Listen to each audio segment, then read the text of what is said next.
अस्सलामुअलैकुम, welcome back to my channel. कैसे हैं आप सब? उम्मीद करती हूँ कि आप सब खैरियत से होंगे।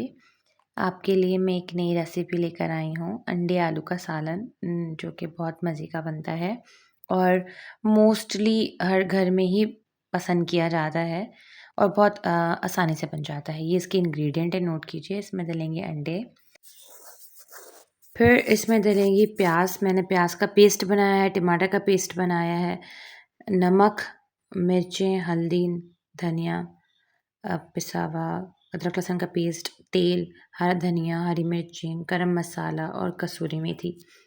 ये सब डलेगा इसके अंदर। आलू भी डलेंगे। अच्छा, अंडे आपको जितने चाहें आप ले लें, क्योंकि मैंने 2 लोगों के हिसाब से बनाए थे तो मेरे लिए 4 बहुत थे।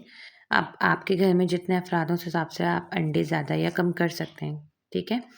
फिर हम एक पैन लेंगे, एक पतीली लेंगे, उसके अंदर हम तेल डालेंगे। तेल मैंने आधी कटोरी लिया है, ये भी ऑप्शनल है। कुछ लोग ज़्यादा खाते हैं, कुछ लोग कम खाते हैं, तो अपने हिसाब से जो आपके घर में जिस तरह का खाना बनता है उस हिसाब से आप इसमें ऑयल डालें। ऑयल के बाद मैंने इसमें प्याज पीस के डाली है। मैंने एक बड़ी प्याज पीस के डाली है, ठीक है? छोटी हो तो 2 ले लीजिएगा, बड़ी हो तो 1 भी बहुत है। अच्छा, मैंने प्याज डाल के इसको फ्राई किया है। करती जा रही हूँ, करती जा रही हूँ। अच्छा, ध्यान रखिएगा कि इसको ब्राउन नहीं करना बहुत ज़्यादा, क्योंकि फिर सालन काला लगता है, अच्छा नहीं लगता। मैंने इसमें इसके बाद प्याज के बाद अदरक लहसुन डाला है और इसको मिक्स किया है अच्छे से, ताकि अदरक लहसुन की खुशबू आए। मुझे अदरक लहसुन की खुशबू बहुत पसंद है, मुझे बहुत पसंद है। फिर अच्छे से हमने इसको भून लिया। आपने कलर देखा कितना प्यारा है। मैंने इसको डार्क ब्राउन नहीं किया है। ये सौते अच्छा सा पिंक कलर आया प्याज का। मैंने इसमें टमाटर का पेस्ट डाल दिया। मैंने इसमें टमाटर 3 लिए हैं मीडियम साइज़ के, ठीक है? नॉर्मल साइज़ के हैं। अगर आपके पास बड़े हो तो 2 ले लीजिए, अदरवाइज़ 3 ले लीजिए, ठीक है? टमाटर का फ्लेवर बहुत अच्छा लगता है। बहुत से लोग उसमें दही भी डालते हैं, वो भी आपकी मर्ज़ी, डाल सकते हैं, दही भी अच्छा लगता है, बट मुझे ज़रा टमाटर का फ्लेवर ज़्यादा पसंद है। टमाटर आप डाल के अच्छे से इसको मिक्स कीजिए, इसको भूनिए। इसमें रियल जो काम है ना वो भूनने का है बस, और ज़्यादा मुश्किल भी नहीं, क्योंकि हमने टमाटर पीसे हुए हैं, प्याज पीसी हुई है, अदरक लहसुन पिसा हुआ है, तो हमें ये मसला नहीं है कि उसका कोई चंक्स मुँह में आएँगे। इसे टमाटर डालने के बाद ये सारे मसाले में डाली हुई नमक, मिर्चें, धनिया, कश्मीरी लाल मिर्च, हल्दी, इस सबको डाल के और ज़ीरे को डाल के भूनेंगे साथ ही, ताकि ये मसाले भी इसमें भुन जाएँगे और साथ इसमें टमाटर भी भुन जाएँगे, प्याज़ और लहसुन भी अच्छे से भुन जाएँगे। साथ ही ये पूरा मसाला ग्रेवी तैयार हो जाएगा, बहुत जल्दी बन जाता है। इसको अच्छे से भूने, जब देखेंगे तेल थोड़ा-सा ऊपर आ गया, तो हम इसमें आलू भी डाल देंगे और आलू को भी साथ डाल के इसको भूनते रहेंगे, भूनते रहेंगे। इतना कंटीन्यूअसली स्टर नहीं करना, आप चाहें तो उसको थोड़ी देर रख दें। जब पानी इसका सूख जाए, आप देखें पानी सूख गया है जितना भी था उसका, हमने इसको भूना है, इसका पानी सूख गया है, इसमें तेल भी ऊपर आने लगा है। हमें इसे तब तक इसको भूनना है।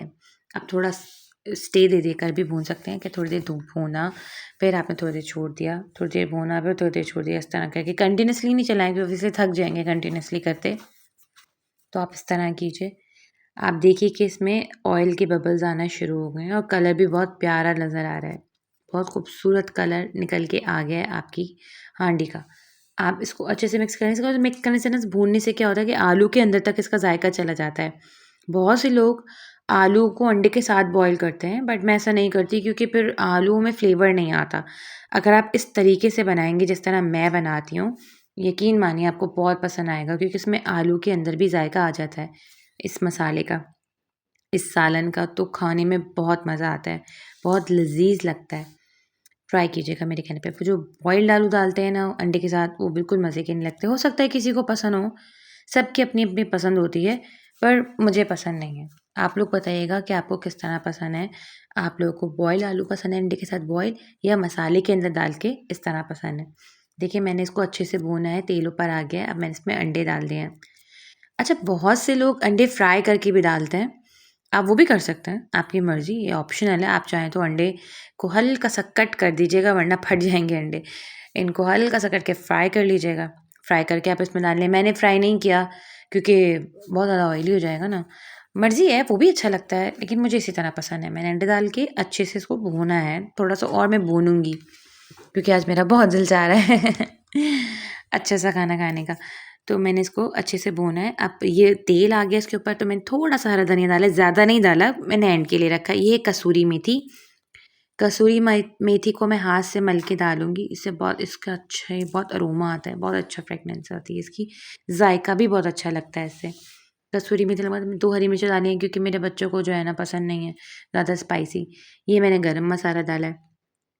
इन सबको डाल के अच्छे से मैं मिलाऊँगी। थोड़ा-सा भूनूँगी 1 मिनट, ज़्यादा नहीं, ताकि सारे मसाले अच्छे से मिक्स हो जाएँ आपस में और सबकी खुशबू भी निकल के आ जाए, सारे फ्लेवर्स निकल के आ जाएँ। फिर इनको अच्छे से मैं भून रही हूँ, मिक्स कर रही हूँ और मिर्चें मैंने कम ही डाली हैं। हरी मिर्चों का फ्लेवर बहुत अच्छा आता है, आप भी डालिएगा। 1 डाल दें, लेकिन जायका अच्छा आता है। फिर आप इसमें पानी डालें जितना आपको शोरबा करना है, कम या ज़्यादा, ये आपकी मर्ज़ी है। मैंने इसमें पानी डाल दिया है, अब इसको मैं बॉयल ले रही हूँ। इसमें अच्छे से जब बॉयल आ जाएगा, मैं उसका वेट करूँगी कि इसमें अच्छे से बॉयल आ जाए। अब आप वेट कीजिए इसमें बॉयल आने का, ये बॉयल आ रहा है, बॉयल आता रहेगा और उसके बाद इतना हमें वेट करना है कि इसका पानी रिड्यूस हो जाए जितना हमें चाहिए, जितनी क्वांटिटी चाहिए। तेल ऊपर आ जाए तो फिर आप इसको 5 मिनट के लिए ढक के दम पे रख दीजिएगा। 5 मिनट बाद देखिएगा कि आपको इतना ही ग्रेवी चाहिए, इतना ही शोरबा चाहिए तो ठीक है, अदरवाइज़ अगर आपको इसको और रिड्यूस करना है और गाढ़ा करना है तो और गाढ़ा कर लीजिएगा। मेरे हस्बैंड को थोड़ा गाढ़ा पसंद है, पतला शोरबा ज़्यादा पसंद नहीं, उनको थोड़ा गाढ़ा शोरबा पसंद है तो मैं इसको थोड़ा-सा और 5 मिनट के लिए और पकने के लिए रख दूँगी। आप देखिए माशाल्लाह कितना खूबसूरत सालन बन कर आया है, कितने प्यारा कलर निकल कर आया है। 5 मिनट बाद मैंने इसका दम उठाया है। इसकी खुशबू पूरे घर में महक रही थी। इतने मज़े का खाना बना था, बहुत, बहुत मज़े का खाना बना था। इसको मैंने अच्छे से अपने बोल के अंदर सर्व किया है। आप ज़रूर ये रेसिपी ट्राई कीजिएगा, मुझे बताइएगा कि आपको कैसी लगी। ये बहुत झटपट बन जाती है, बिल्कुल मुश्किल नहीं है बनाना, आप भी इसे बना सकते हैं। जो बच्चियाँ नया-नया खाना बनाना सीख रही हैं, वो भी इसको ट्राई कर सकती हैं। ऑफ़िस वर्किंग वुमेन जो देर से घर पे आती हैं, जल्दी-जल्दी उन्हें खाना बनाना होता है, गैस जाने वाली होती है, उनके लिए भी बेस्ट है।